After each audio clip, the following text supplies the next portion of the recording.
É hora da análise com ela, Thaís Herédia. Volto a repetir, jornalista que mais entende política monetária nesse país.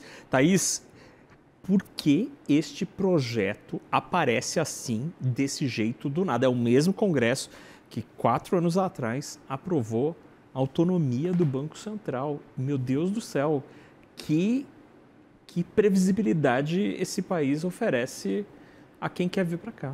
Será que é mesmo o mesmo Congresso? Talvez seja o mesmo Congresso, só que agora sem constrangimento de impor a pauta privada sobre o interesse público, porque é a única coisa que explica esse movimento, né? De repente tem uma salinha lá no Congresso Nacional em que eles ficam bolando como eles conseguem resolver na marra, no retrocesso, numa pressão que não cabe numa democracia, não cabe numa economia minimamente organizada como a do Brasil. Eles ficam lá naquela salinha bolando como resolverem os seus próprios problemas, usando a legislação, usando as instituições brasileiras, porque, como você disse, esse projeto saiu da cartola. De repente, começaram a chegar informações para mim com fonte me perguntando o que está acontecendo. Eu falei, como? Não estou nem sabendo. Assim, do nada. Sim, do nada. E o que ficou claro para mim, nas conversas que eu tive em Brasília, o Banco Central não sabia, a Fazenda não sabia, o Palácio do Planalto não sabia, né? E se ninguém presta atenção, os nossos colegas da Folha conseguiram fazer isso, a Adriana Fernandes é a nossa referência aí nessa cobertura em Brasília. Quem sabe esse negócio, esse treco não... Eu chamo de treco, porque esse é um treco. Isso não é um projeto de lei. Isso não é uma discussão séria de um país minimamente sério, né? É um treco que arrancaram lá de algum lugar. Então, quem sabe se a gente, prestando atenção na economia, no PIB, na política, no julgamento do ex-presidente Bolsonaro, esse treco não passa no plenário da Câmara dos Deputados. Aí, certamente, haveria, a gente espera, né, alguma resistência no Senado e por aí vai. Mas aí, Naka, assim, o recado está dado. Qual é o recado? O recado é que é o seguinte: faremos o que quisermos e não o que for mais importante. E o que impressiona é que o constrangimento de impor uma derrota a um avanço do Brasil, ele sumiu. É isso que me impressiona. Então, quando você diz assim, é o mesmo Congresso Nacional, eu fico me perguntando o seguinte: pelo menos, se for o mesmo, lá atrás, quando eles aprovaram, o constrangimento de causar um mal era maior. Bom, é muito maluco, porque a gente já falou isso aqui há algumas semanas, Thaís, quando tratávamos de outro assunto, né? De como a relação Estados Unidos-Brasil tem caminhado e como o mundo político tem usado da chantagem para conseguir seus objetivos. Esse projeto é uma chantagem. Chantagem, né? Pronto, está aí o nome. É um treco, também conhecido como chantagem. E o Congresso é um sinal de que, de fato, este Congresso Nacional, para além de todas as mazelas e problemas que o Brasil, o mundo da política tem, é a comprovação de que, de fato, ele está completamente cooptado por interesses que não são públicos. Não, que são privados. Talvez, né, o escândalo em torno desse projeto, porque tomara que vire um escândalo isso, sirva de alerta para dizer para eles o seguinte: olha, vai com menos sede ao pote, porque se vocês estragarem a forma como o Brasil funciona, os interesses privados também não vão se salvar. É esse descolamento que também me chama a atenção, né?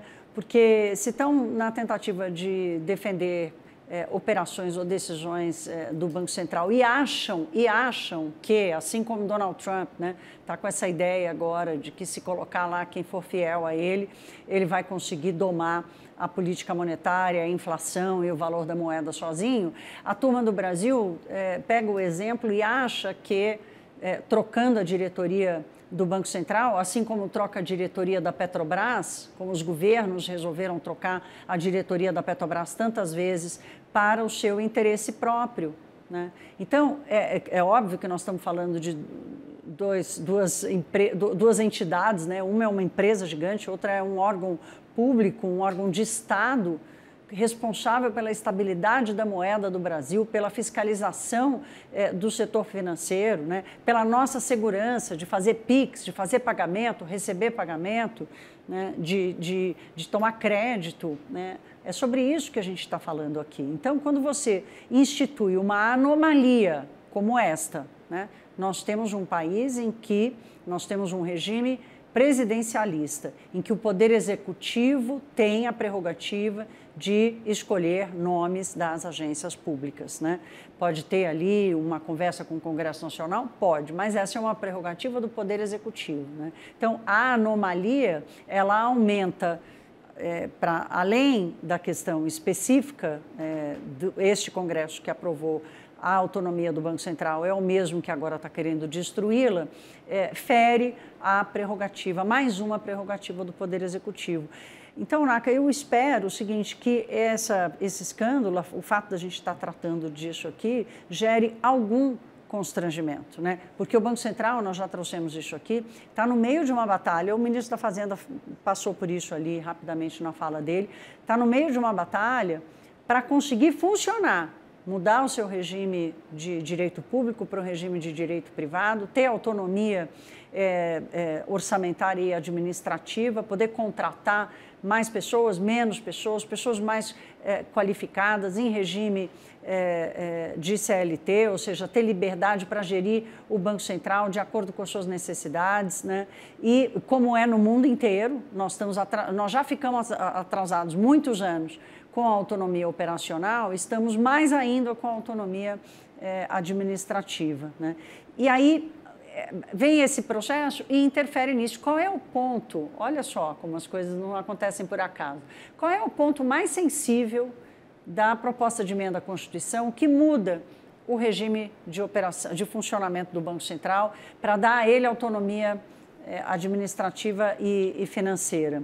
É exatamente a quem o Banco Central precisa responder. O ministro Fernando Haddad, o Palácio do Planalto, não abrem mão de deixar o Banco Central sob o seu guarda-chuva, sob as suas ordens. E o que a proposta diz é que o Banco Central deverá sim prestar contas periodicamente, mas ao Senado Federal, que inclusive é quem tem a prerrogativa de validar os nomes escolhidos pelo Poder Executivo, que é como funciona no resto do mundo. E a discussão hoje, o que trava essa discussão e o avanço dessa PEC de autonomia administrativa do Banco Central é exatamente a quem o Banco Central vai responder. Mas esse projeto de lei que aparece, essa chantagem, esse treco que surge de uma hora para outra, é um desvirtuamento ainda maior do que está sendo discutido na PEC. Ou do que está sendo discutido, não, daquilo que é o ponto sensível da PEC. Porque esse projeto da autonomia administrativa, né, em tese, você avança nessa discussão, né, dá mais ferramentas, dá mais capacidade financeira para o Banco Central como ente de conseguir fazer seus investimentos, de reter os talentos. Como o BNDES, por exatamente, exemplo. Exatamente. Como o BNDES. Ou, às vezes, né, enfim, é isso, né, para que ele consiga cuidar da sua própria casa. O que essa chantagem traz é uma ré nesse carro. Você volta várias casas nessa história. Assim, é uma ré sem retrovisor, sem câmera, sem câmerazinha lá atrás para saber onde você está. E aí não importa em quem eu estou batendo, né? Desde que eu consiga puxar o carro para trás, né? É mais ou menos isso que está acontecendo. E é o mesmo Congresso Nacional que veio com a ideia estapafúrdia da PEC da blindagem, alguns dias, e que ontem começou a discutir loucamente a volta ou o fortalecimento do projeto da anistia. O retrocesso da ficha limpa. Exatamente. Então, o Congresso está colocando a faca no pescoço de todos os outros poderes. Exato. É uma pena, né? Porque é um Congresso que vem se posicionando nos últimos anos como um Congresso a favor do avanço econômico do país. Olha as reformas que este Congresso Nacional, claro que com alguma mudança, com alguma renovação, mas com lideranças ainda que estão lá há bastante tempo, né? Como foi o Congresso Nacional que aprovou a quantidade de reformas que foram feitas a partir do governo Temer, Aliás, a última grande reforma foi exatamente a autonomia do Banco Central em 2021. Né? Antes dela, a reforma da Previdência em 2019. Então, a tributária também. A tributária que foi agora. Né? A tributária que foi agora. Bem lembrado que também é um avanço revolucionário para o Brasil. Não é a ideal, ainda mantém distorções, tem muitas exceções, a carga tributária ainda vai ser alta.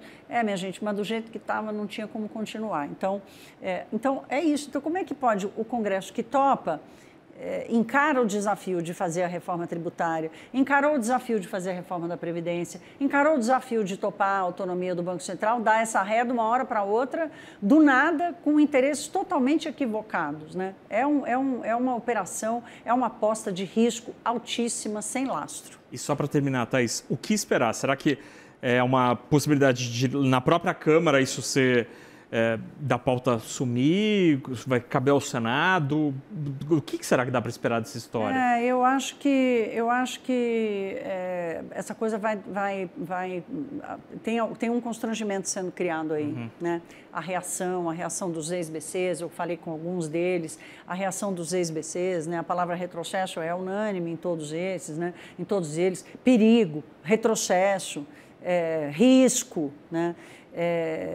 Para variar, o mercado não se mexeu, né? O mercado resolveu não punir, né? O mercado está com essa também. Porque em outros tempos, né, o mercado puniria de forma... Sim. O que é o mercado punir? Outro dia uma pessoa me perguntou, vocês ficam falando que o mercado vai punir? O mercado cobra no preço dos ativos ou embute no preço dos ativos uma percepção de risco muito maior. Isso significa que eu me desfaço de ativos de risco e eu me protejo, por exemplo, contra o real, por exemplo, contra o crescimento, contra qualquer risco do crescimento da economia. E aí, por isso que a gente fala que o mercado pune, porque ele piora o preço dos ativos e ele, portanto, gera custo para todas as empresas que estão no mercado de capitais, para todo mundo que tem financiamento no mercado de capitais, ele piora o preço dos ativos em reação a uma percepção de risco maior e isso acaba diminuindo um pouco a pressão política. Mas não foi o que aconteceu hoje. Então... o juro futuro está caindo. Explica, o juro futuro está caindo, o dólar está caindo. Thaís Herédia, análise e aula, porque hoje foi uma aula, inclusive, sobre esse conceito de punição dos ativos, que é exatamente isso que acontece. Thaís, obrigado. Obrigada, Naka. Até amanhã. Beijo, até amanhã.